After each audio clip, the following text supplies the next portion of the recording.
Welcome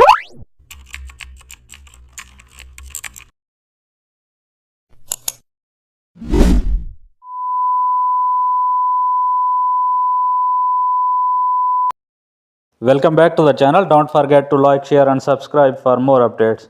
Today we will create spark effect using shape dynamics.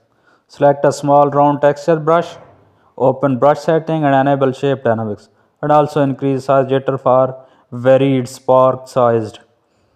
Add angle jitter to scatter their directions. Modify roundness jitter for uneven spark shapes.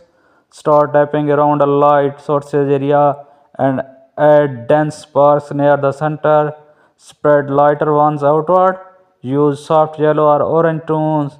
Add glow behind bright sparks. Add motion blur for streaks. Continue layering until it feels energetic. Shape dynamics builds natural spark movement, and that's how your paint glowing sparks. Thanks for watching.